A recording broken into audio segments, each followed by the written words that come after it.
Quantas vezes você já ouviu a afirmação de que nunca se deve reagir a um assalto, porque quem reage quase sempre morre? E quantas vezes essa afirmação veio acompanhada de supostas estatísticas policiais, sempre demonstrando casos em que a vítima reagiu e acabou baleada, gravemente ferida ou realmente morta? Mas será que esses dados são verdadeiros? Eu sou Fabrício Rebelo e esse é o tema deste episódio do Segurança na Carona.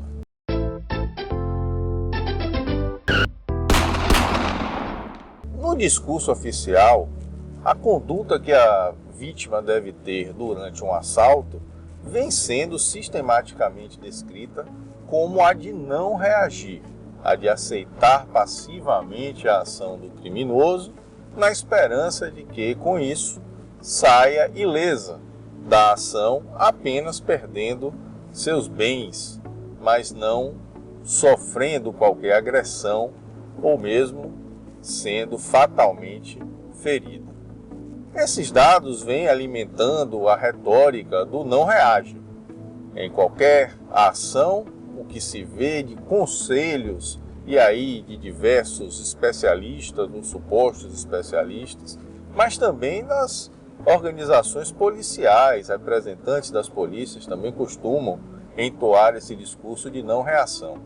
E quase sempre justificam essa postura com dados.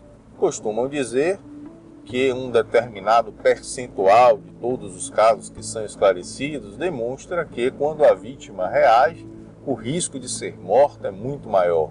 E aí esse número varia, às vezes 80, 85, 90, 70, depende do órgão que faz essa divulgação. Mas a grande realidade é que esses dados não são sequer minimamente confiáveis, simplesmente porque eles abrangem um universo restrito das ocorrências de roubo, que são justamente aquelas em que houve a reação e essa reação foi mal sucedida.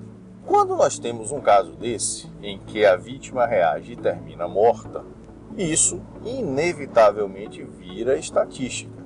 O óbito precisa ser registrado e com o registro do óbito vem a apuração das circunstâncias em que ele ocorreu e daí se apura que a vítima de fato reagiu e foi morta.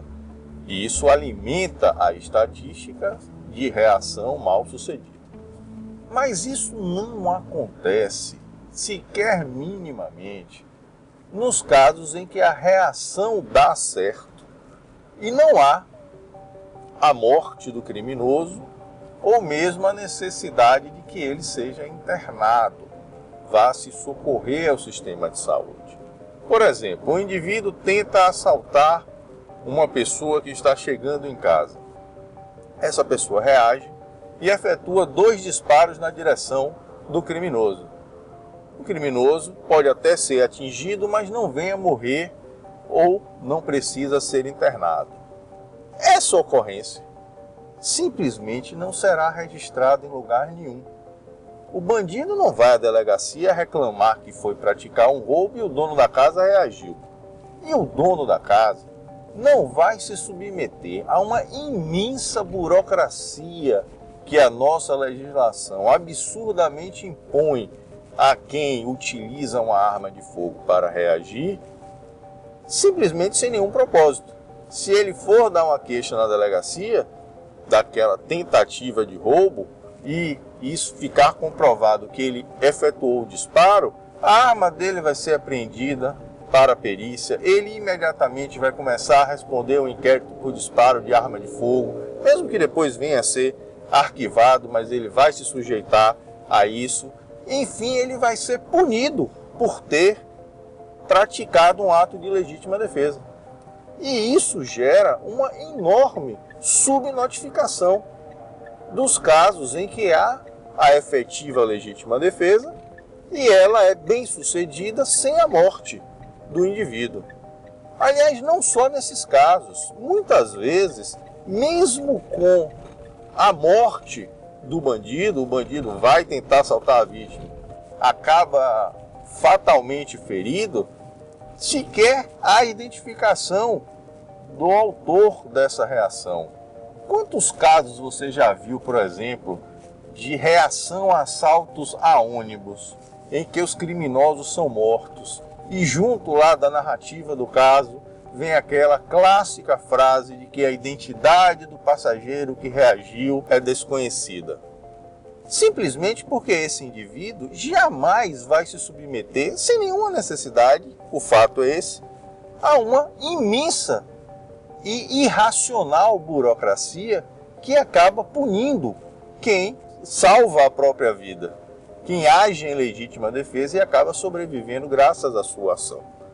Por isso, quando há essa alegação de que um determinado segmento estatístico demonstraria que reagir a um assalto sempre termina, ou quase sempre termina, de uma forma mais grave para a vítima, pode-se ter certeza de que esse dado sequer infimamente pode ser considerado como espelho da realidade. Os casos de reação bem-sucedidas são inúmeros e, na sua grande maioria, simplesmente não são registrados porque ninguém vai procurar a polícia para dizer que se livrou de um assalto e esse assalto não chegou a ocorrer. Então, é mais um dado que comprova como as manipulações estatísticas são utilizadas a favor de uma tese de desarmamento. Reagir ou não reagir a um assalto é uma situação absolutamente circunstancial. Há casos em que essa reação não deve ser empreendida e há outros em que ela é a única chance que a vítima tem de sair com vida de uma ocorrência. Não existe fórmula, não existe receita que possa ser empregada pela vítima para todos os casos de assalto.